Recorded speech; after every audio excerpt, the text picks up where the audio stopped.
This used to be called Tarqui, the part of the city that was considered the business sector. It was completely devastated and destroyed during the earthquake, but Ecuadorians today still believe that there is hope. Business owners have 15 minutes to get out all of their belongings from wherever their store might be here in Manta. This is because police believe that any of these buildings could collapse at any moment. We are in the boardwalk here in Daytona Beach. Typically this would be filled with families and tourists, but at this moment we are only seeing emergency vehicles, only police officers out on the street. The World Cup has officially kicked off in Canada with two heated battles and Canadians hoping they can come out on top. Just the other day, a group of 250 people crossed right through here, their boats down by the river. Their next step was crossing up through here, and this is where we actually see some of the life jackets. And conditions here in Daytona are starting to get worse and worse. Take a look at this. The gusts of the wind just keep getting higher and higher, and we can already see some debris underground. These chemicals, that's all that gray stuff right there, what actually caused and began the fire. Now here is where it actually started. That wall, it went right through there, caused a huge blaze, and now the cleanup process has begun. Now it's important to highlight that Ecuador is the underdog in this game, and they have a tough road ahead of them. It's a tragic case. Two Florida children are dead, allegedly at the hands of their own father. Police say he killed both kids over the weekend as a bitter breakup with his wife unfolded. The White House really needs more Hispanics to sign up by the upcoming deadline in order to offset the cost for Americans who are older and presumably need more care. This type of hurricane has not hit Florida in over a decade, so many residents are just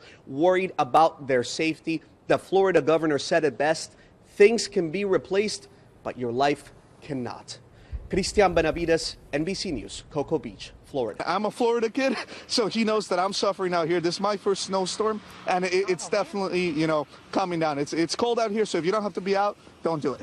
Christian, you look like a seasoned pro, a seasoned New Yorker out there. We wouldn't know you had Florida blood.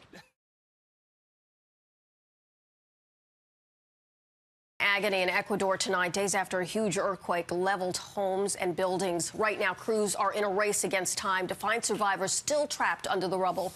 Meantime, the death toll climbs. The current tally stands now at 413 people, a number expected to rise. We have team coverage of the disaster and the frustration being felt among loved ones here at home.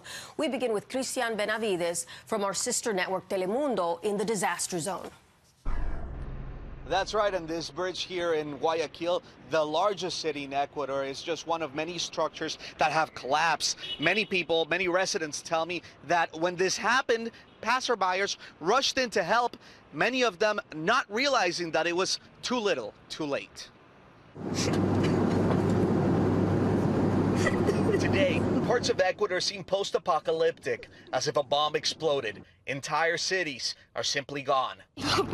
This woman says the worst part is not being able to see her brother again. She's traveling from Jersey. At the airport for the country's largest city, Guayaquil, family members of the dead, missing and injured arrive in droves. 7 of her family members were buried alive under what used to be an apartment building. This in the city of Manta. Ahí encontraron a mi hermano, a mi primo. Among the dead, her brother and cousin. Here is how a 4-story building in Puerto Viejo's historic downtown looked before and after tragedy struck. Axina Garcia's mother was in the building and did not make it. Today, she carries a picture they recently took together and is wearing the same dress.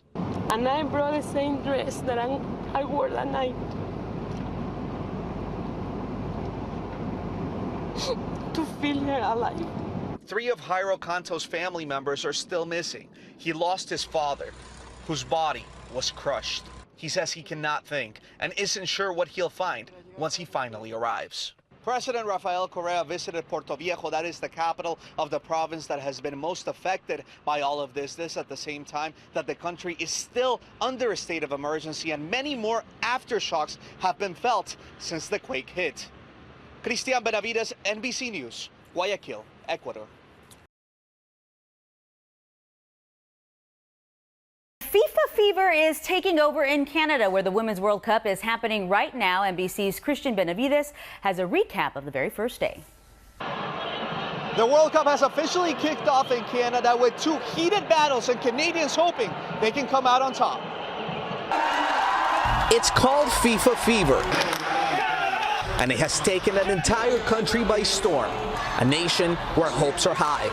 I hope they win it. That's a fan in me talking, so yeah, I hope they win it. In today's opening match, Canada against China, local fans were on the edge of their seats.